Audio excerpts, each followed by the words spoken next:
Bom, olá, você que está me assistindo, seja bem-vindo à terceira parte da nossa primeira aula de teoria de grupos, tá?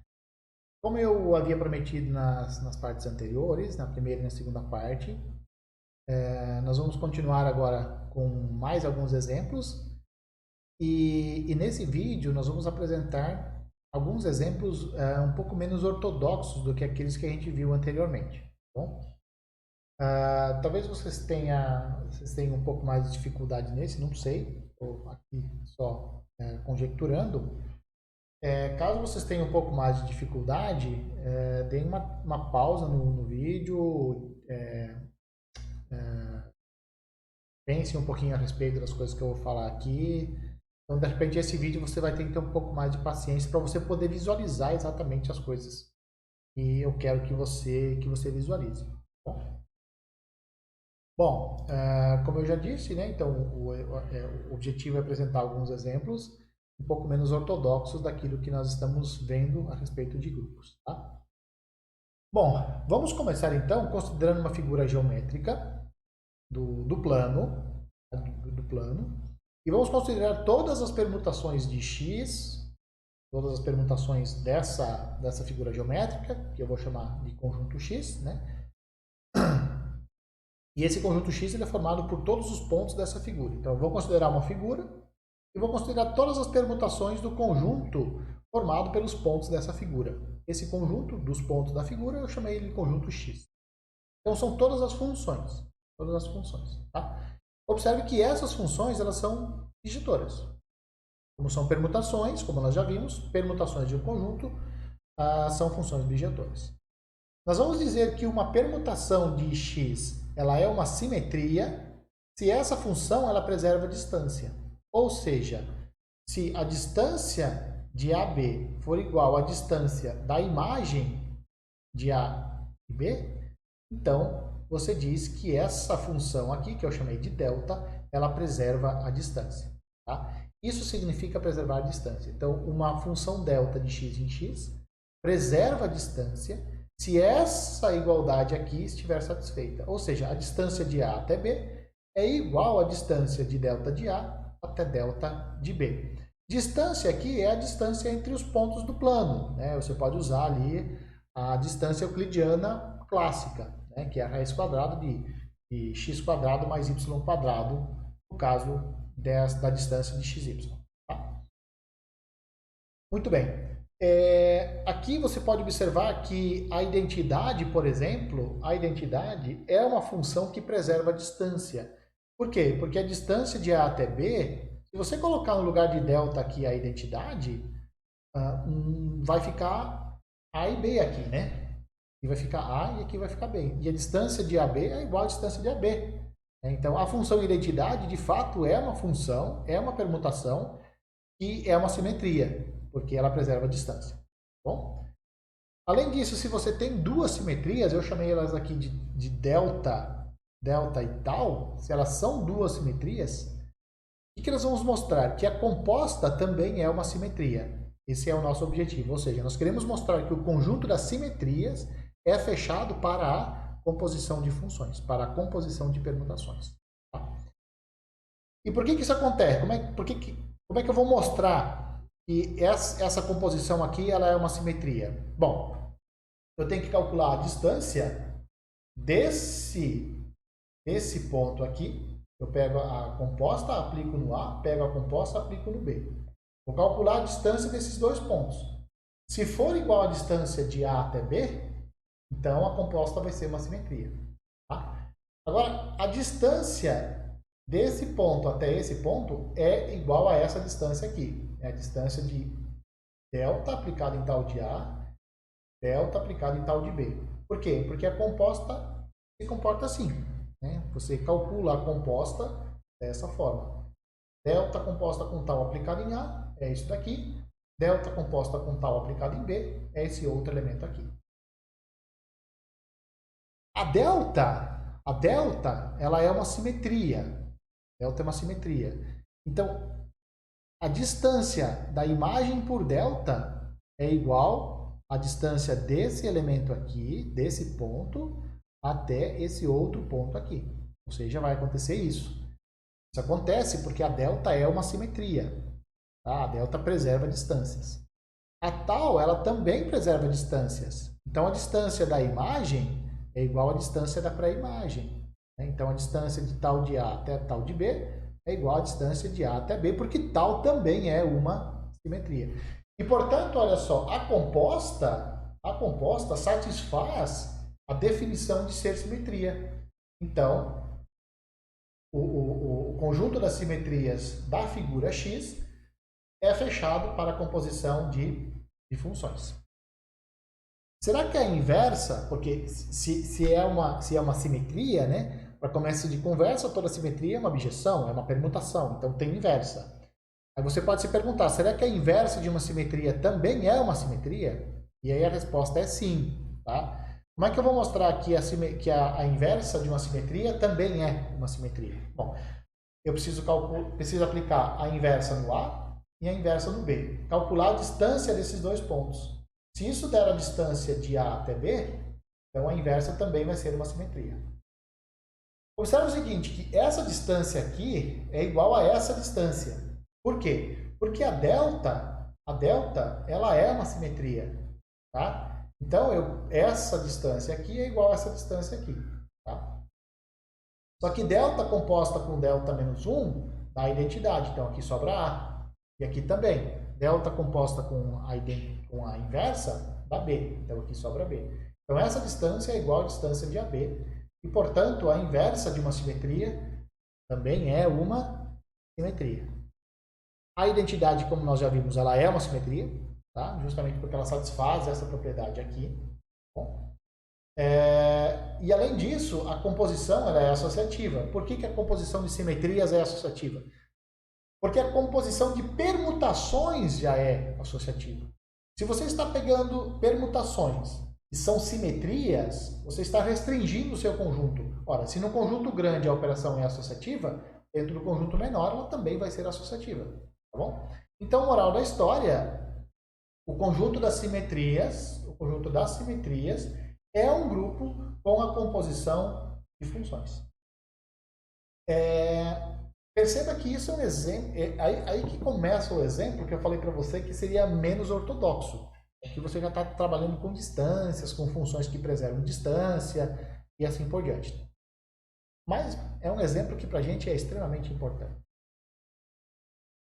Como um caso particular disso aqui, nós vamos pegar a seguinte situação. Vamos considerar um quadrado. Tá? Os vértices nós vamos enumerar de 1, 2, 3 e 4. Tá? O centro do quadrado é a origem do plano XY. Os lados do quadrado vão ser paralelos ao eixo X e ao eixo Y. Então, aqui está o centro do quadrado. O centro do quadrado coincide com a origem do plano XY, plano cartesiano, XY. E cada lado, o lado 1, 2 e o lado 3, 4, eles são paralelos ao eixo X. O lado 1, 4 e o lado 2, 3, eles são paralelos ao eixo Y. Tá? Nós só consideramos aqui dessa forma, sei lá, porque nós queríamos. Tá? Mas não precisaria nem envolver aqui o plano cartesiano, o x e y. Mas foi só uma opção aqui que nós fizemos. Bom, vamos lá então. O que nós vamos fazer agora? Vamos considerar o conjunto das simetrias o conjunto das simetrias que preservam o quadrado. Ou seja, vamos considerar as simetrias do quadrado. E esse conjunto, que nós vamos chamar de D8, ele tem 8 elementos. Dali é que vem o número 8 aqui. E ele é formado pelos seguintes elementos. R, R quadrado, R cubo e R quarto. Tx, Ty, T1, 3, T1, T2, 4. O que significa cada um desses elementos aqui do nosso conjunto? Vamos lá. O R significa rotação no sentido horário em torno da origem, um ângulo de 90 graus. Então, eu vou pegar o meu quadrado. Se você pegar esse quadrado aqui, rotaciona ele no sentido horário, a um ângulo de 90 graus. O que vai acontecer? Esse número 4 aqui, ó, ele vai vir parar aqui em cima. O número 1 vai parar no número 2. O número 2 vai parar no número 3. O número 3 vai parar no número 4 e o 4 vai parar no lugar do 1. Tá? Quando você faz essa rotação no sentido horário, a um ângulo de 90 graus. Isso é a nossa, essa é a nossa rotação R. Tá? Essa é a nossa função R. Observe que aqui você está fazendo uma função, né? Você faz uma rotação, você está associando, você está criando ali uma função naquele quadrado que a gente acabou de apresentar. O que vem a ser a função R ao quadrado? R ao quadrado significa você vai fazer uma rotação também no sentido horário, só que agora é um ângulo de π. Tá? Então o que vai acontecer aqui? Ó? Esse número 1 aqui, ele vai vir parar aqui embaixo, né? Porque a primeira rotação ele foi parar no 1, depois esse número 1 aqui vai parar aqui, no lugar do 3. O 3 vai parar no 2, no lugar do 1, e assim por diante. Bom? Então você faz uma rotação de 180 graus aqui. Isso é o R quadrado. O R ao cubo, você faz uma rotação no sentido horário, também mantém o sentido, em torno da origem, só que um ângulo de 270 graus, ou seja, 3π sobre 2. R à quarta significa que você vai fazer uma rotação no sentido horário, em torno da origem, só que um ângulo de 2π. O que você acha que vai dar isso quando você faz uma rotação de 2π no quadrado? O que vai ser a Tx? A função Tx vai ser a reflexão em torno do eixo x. Então, vou mostrar aqui. Ó. Aqui está o eixo x, então eu vou fazer uma reflexão aqui. Ó. Esse número 1 vem parar no número 4. O 2 vai parar no número 3. O 4 vai trocar de lugar com o 1. E o 3 vai parar no lugar do 2. Então, literalmente, eu fiz um flip-flop aqui, né? Fiz um flip, né? Troquei eles de lugar. Fiz uma reflexão em torno do eixo x. Igualmente, a TY ela vai ser uma reflexão em torno do eixo y. Então, reflexão em torno do eixo y significa que eu vou fazer uma rotação para cá. Então, o 1 e o 2 vão trocar de lugar, o 3 e o 4 eles vão trocar de lugar também. E todos os outros pontos do quadrado também vão trocar de lugar, tá? Ela faz essa reflexão em todos os pontos. O que vai ser a T13? Essa vai ser a reflexão na diagonal de vértices 1 e 3. Então, vamos voltar ao nosso quadrado. Aqui está o vértice 1 e aqui está o vértice 3. Então, nós temos aqui a diagonal 1, 3. O que vai ser a reflexão? Esse ponto e esse aqui vão ficar fixos. 1 e o 3 vão ficar fixos. 2 e o 4 vão trocar de lugar. Vai fazer essa reflexão ali. A T24 vai ser a reflexão em torno da diagonal 2, 4. Então, o 2 e o 4 vão ficar fixos, 1 vai parar no 3 e o 3 vai parar no 1, ou seja, vai fazer essa reflexão aqui. Tá? Tudo isso vai continuar dando... Quando você faz essas operações aqui de rotação ou reflexão, você mantém o seu quadrado, o quadrado continua o mesmo, só que o que você acabou fazendo ali? Você acaba bagunçando os vértices, você acaba permutando os vértices, você troca eles de lugar. E é por isso que esse é um dos motivos dessas funções serem chamadas também de permutações. Tá? Essas bijações são chamadas de permutações. Você só faz o embaralhamento ali, né? Só embaralhou tudo. Mas o quadrado manteve. Você mantém um quadrado, os lados continuam tendo o mesmo tamanho, a área continua sendo igual, ou seja, você não mudou geometricamente a figura. Geometricamente a figura é a mesma. O que você fez? Bagunçou os pontos. Só isso. Tá bom? Então vamos lá. Vamos fazer algumas considerações. Então esse é o conjunto esse é o conjunto D8, tá? E vamos fazer agora algumas observações sobre esse conjunto. Aqui está então esboçado para vocês o que cada função faz, né? Aqui no caso está a rotação, desculpa, F é de rotação. Então você pega esse sujeito aqui. Quando você aplica uma rotação nele de 90 graus, você transforma essa figura nessa figura aqui. 90 graus no sentido horário. Quando você pega essa figura aqui e você faz uma rotação de 180 graus, então você obtém essa outra figura aqui, ó, tá vendo? Então, ó, no lugar do 1, você tem o 3. No lugar do 2, você tem o 4. No lugar do 3, você tem o 1. no lugar do 4 você tem um 2. Quando você faz a rotação a um ângulo de 270 graus, ou seja, 3π sobre 2, então esse quadrado aqui ele se transforma nesse. Olha que coisa que acontece aqui, ó. Tá vendo esse 2? Ele deu uma volta aqui, ó, pedaço de volta, né? De 270 graus. O 1 também, ó, deu uma guinada aqui de 270 graus no sentido horário. 3 para aqui no lugar do 2 e o 4 foi para lá no lugar do 3. Então, esse movimento, essa rotação de 270 graus, faz essa transformação violenta aqui no quadrado. Tá? O que acontece se você fizer uma rotação de 2π e não aparece aqui, a r à quarta não aparece aqui? É que quando você faz uma rotação de 2π, você na verdade não fez nada. Você volta na figura original. Pega esse ângulo, pega esse elemento aqui, ó, faz ele girar 360 graus, ou seja, 2π. Você fez essa rotação aqui, mas na verdade você voltou na sua figura original.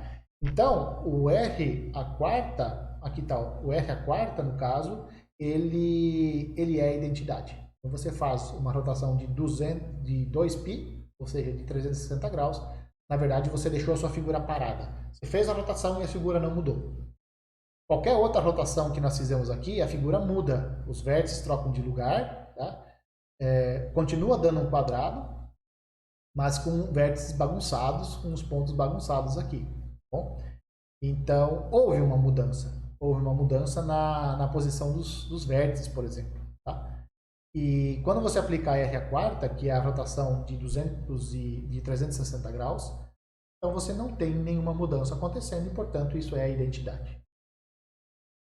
O que vem a ser a Tx? Tx, no caso, é a reflexão em torno do eixo x, né? Então você faz esse flip aqui, ó, né? Esse lado vem parar aqui embaixo, esse aqui lá em cima, e esses pontos aqui é uma reflexão aqui. A T13, ó, transforma esse quadrado nesse quadrado aqui, ou seja, bagunçou os pontos. Os vértices 1 e 3 ficaram fixos, os outros pontos, todos eles ficaram bagunçados, trocaram de lugar. A T24 é a reflexão em torno do eixo da diagonal 2, 4. Tá? Então você fixa ela aqui, você faz essa reflexão. Então o 3 vem para no lugar do 1 e o 1 vem para no lugar do 3. Finalmente, o que vem a ser a TY? Né? A TY é a reflexão em torno do eixo Y. Você pega esse quadrado aqui e você faz a reflexão em torno do eixo. Como nós já falamos, r à quarta é a identidade. Ty ao quadrado é a identidade. O que significa Ty ao quadrado? Significa que você aplica duas vezes aqui. Você faz duas vezes a rotação, a reflexão em torno do eixo Y. Fez uma reflexão em torno do eixo Y, você obteve essa figura aqui. Reflete de novo em relação ao eixo Y. Refletiu de novo, você volta na sua figura original. Tá? Então, Ty ao quadrado é a identidade. A mesma coisa, deixa eu mostrar. Eu não coloquei aqui, mas a Tx ao quadrado também faz isso, né? Tx ao quadrado, a Tx faz essa reflexão aqui em torno do eixo Y, em torno do eixo X, né? Se você refletir essa figura aqui, você vai voltar na figura original. Então, Tx quadrado também é a identidade. Outra coisa que você pode observar é o seguinte, a reflexão 2, 4, fazer a reflexão 2, 4, ou seja, a reflexão em torno do eixo, em torno da diagonal 2, 4, é a mesma coisa que você primeiro fazer uma reflexão em torno do eixo Y e depois você fazer uma rotação 90 graus no sentido horário. Tá? Então vamos ver, ó. Vamos voltar lá. T24. T24 é essa figura aqui, ó, né? Então primeiro, vamos refletir em torno do eixo Y. Primeiro reflete em torno do eixo Y. Refletiu? Não. Estou aqui. Faz uma rotação de 90 graus no sentido horário. Faz isso daqui, ó. Reflexão, rotação no sentido horário, um ângulo de 90 graus. Você vai obter exatamente essa figura aqui. Tá? Então, por isso que você tem essa primeira igualdade aqui. E está dizendo também que a T24 é... aqui faltou, isso aqui tem que vir parar na linha de baixo. Aqui está dizendo que a Tx, que refletir em torno do eixo X, é a mesma coisa que você refletir uma vez, você reflete em torno do eixo Y, e depois você rotaciona um ângulo de 180 graus, tá? Ou faz duas rotações de 90. Tá bom? Também pode verificar isso lá. Então, isso daqui é uma coisa separada, devia estar na linha de baixo. O que significa o T13? Significa você vai refletir em torno do eixo Y, depois você vai rotacionar 3 vezes, você faz uma rotação de 270 graus, ou então 3 rotações de 90, que dá na mesma. Então você pode, depois você observa, volta lá naquelas figuras e observa que realmente essas relações aqui acontecem. O T24 é a composta de R com TY, a reflexão TX ela é a composição de TY com R quadrado, tá? E a reflexão 13 ela é a reflexão TY composta com a reflexão R ao cubo. Tá? Tudo isso aqui você pode observar lá nas figuras. Então, olha só, esse meu conjunto aqui, ó, que eu tinha definido no começo, que era R, R quadrado, R cubo, R quarta, TX, TY, T13, T24, eu posso agora substituir pelas coisas que eu encontrei. Por exemplo, R quadrado eu não preciso colocar, eu vou colocar identidade no lugar de R à quarta. R quadrado e R ao cubo eu mantenho, mas o R à quarta não. R à quarta é identidade, então eu coloco a identidade aqui. A TY eu mantenho, mas a TX eu posso substituir, ó. Uma vez que TX é R quadrado composta com TY, posso colocar aqui, ó, R quadrado composta com TY. No lugar do T24 que vai aparecer, eu coloco R composta com TY. No lugar do T13, eu coloco essa outra composta aqui, TY composta com R ao cubo. Então, esse cara, ele é um grupo. A composição de funções ela é associativa, né? Porque são simetrias do quadrado. Nós já vimos que simetrias de uma figura é um grupo, então isso aqui é um grupo e ele é chamado de grupo diedral de ordem 8. Bom, tudo que nós fizemos para o quadrado você pode fazer com qualquer figura plana. Você pode fazer com um triângulo equilátero, claro, figura plana regular aqui, né? Porque se você não tem, os lados têm medidas diferentes, a hora que você rotaciona muda a sua figura, né? Mas como nós consideramos figuras regulares, a hora que você faz rotações e reflexões em torno de certos eixos, então você continua. Um quadrado, quando você rotaciona, continua sendo um quadrado, né? Ele só fez uma rotação ali, né? E se você pega um retângulo, por exemplo, um retângulo que não é um quadrado, quando você faz uma rotação, por exemplo, ele muda de figura, né? Se ele for assim, um retângulo esticado, a hora que você faz uma rotação de 90 graus, ele fica um retângulo comprido, vamos dizer assim, né? Então ele muda, né? Muda a sua figura. Quando elas são regulares, a figura não muda, tá? Você só faz permutação de pontos, literalmente, só bagunça ponto. Não muda o formato, né? Em outras palavras, você pode considerar o conjunto das simetrias de um polígono regular, com n maior do que 2 lados, né? E isso vai ser um grupo com a composição, já que nós já mostramos, né, que o conjunto das simetrias de qualquer figura é um grupo. Então aqui o conjunto das simetrias de um polígono regular, com certeza vai ser um grupo também com a composição. Esse grupo a gente chama de grupo diedral. Ele tem ordem, aqui está dizendo que ele tem ordem n, mas ele tem ordem 2n, e ele é denotado dessa forma aqui, 2n. Então se o seu n é 4, ou seja, se você tem um quadrado, você tem então o d8, tem 8 elementos. Se a sua figura geométrica é um triângulo equilátero, então aqui vai ficar o d6, que tem 6 elementos, e assim por diante. Como é que você constrói? Como é que você constrói esse grupo? Tá? Então, a primeira coisa que você faz? Você constrói n rotações em torno do centro do polígono, e cada rotação tem tantos... A rotação é esse ângulo aqui. Tá? Então, você faz n rotações, cada rotação com essa quantidade com esse ângulo aqui. sempre no sentido horário. Você também considera N reflexões em torno dos eixos de simetria, as diagonais desse polígono. E aí você vai ter, então, que cada rotação, essas rotações aqui, elas vão te produzir N-1 elementos. Vai te produzir a identidade, uma rotação desse ângulo, duas rotações desse ângulo, que vai ser o R quadrado, três rotações desse ângulo, e assim por diante. Vai depender do seu N. Se o seu N é 4, cada rotação vai ser π sobre 2, kπ sobre 2, né? E assim por diante. Tá? Então, se T é uma reflexão em torno de algum eixo de simetria do seu polígono, as outras reflexões, você pode escrever elas em função das rotações que você produziu acima, juntamente com essa uma reflexão. Então, você escolhe uma reflexão, todas as outras reflexões você escreve em função das rotações e dessa uma reflexão que você considerou. Tá?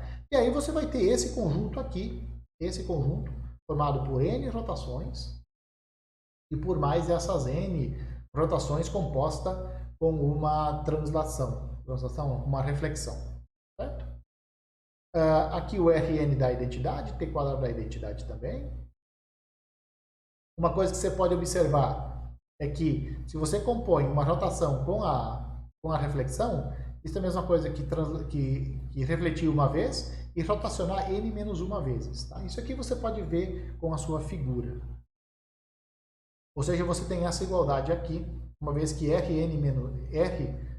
n rotações no sentido horário, significa uma rotação no sentido anti-horário. Então, por isso que você tem essas igualdades aqui. Todos os outros produtos você pode calcular a partir dessa igualdade. Por exemplo, o que significa TR ao quadrado? TR ao quadrado significa TR composta com R. Mas TR é R na menos 1, T composta com R, vem daqui de cima. Tá? Então você pode associar, ó, aqui você vai ter TR. Você pode inverter aqui, quando você troca de lugar, você tem que trocar o sinal do R. E aí você vai ficar com essa igualdade aqui. Isso vai ser igual a isso, igual a isso, igual a isso, igual a isso daqui. Tá? Então, sempre que você tem uma potência de R do lado direito da T, essa potência, esse R você pode passar para o lado esquerdo, só que vai mudar a sua potência. Tá? Vai mudar a potência, mas você pode fazer esses cálculos aí. E você pode obter, assim, todas as composições, todos os elementos do seu grupo diedral. O D6, então, ele é formado por esses elementos aqui. Identidade R ao quadrado. T, RT e R quadrado T. O D8 é aquilo que nós já tínhamos visto antes, que são as rotações do quadrado, rotações e reflexões. O D10 são as rotações e reflexões do pentágono. Então vão dar esses outros elementos aqui. Certo? Observem que no grupo diedral todos os elementos eles são obtidos a partir do R e do T. E por isso, então, a gente fala que os grupos diedrais eles são gerados pelas rotações e pelas reflexões em torno de alguma diagonal. Tá? Bom, como eu já havia dito para vocês, esses exemplos são extremamente difíceis. Não é muito complicado você falar sobre eles numa videoaula, com um slide e tudo mais. Presencial é muito melhor. Mas, enfim, espero que vocês tenham entendido alguma coisa a respeito dessas reflexões e dessas rotações. Eu sugiro fortemente a vocês que vocês façam isso, vocês assistam esse vídeo com calma, né? Quando eu falo assim com calma, é com bastante calma mesmo. Quando eu falo lá, R quadrado, T igual não sei o que lá, pausa o vídeo, faça o seu desenho, visualize, veja, faça a rotação para cá, rotação para lá, faça uma reflexão, faz aquilo que está pedindo, para ver se isso fica um pouco mais claro. Tá? Esses grupos nós vamos usar um pouco deles para frente, quando nós vamos querer trabalhar com exemplos, especialmente o D8. D8 nós vamos usar bastante. Então eu sugiro que vocês, pelo menos o D8, pelo menos ele, vocês tenham em mente e saibam mais ou menos o que está acontecendo. Dá para visualizar bem, tá? Dá para visualizar, porque são só rotações e reflexões. Então, tentem estudar, né? Tentem pausar, tentem visualizar as coisas que eu andei comentando aí. Tudo bem? Bom, beleza, gente. Era isso que nós tínhamos para falar sobre exemplos de grupos e na parte introdutória de grupos, definição e exemplos. Então, nos próximos vídeos, nós vamos falar sobre propriedades de grupos, propriedades elementares dos grupos e outros seres que vivem no universo da teoria dos grupos. Beleza? Um abraço a todos e até a próxima aula.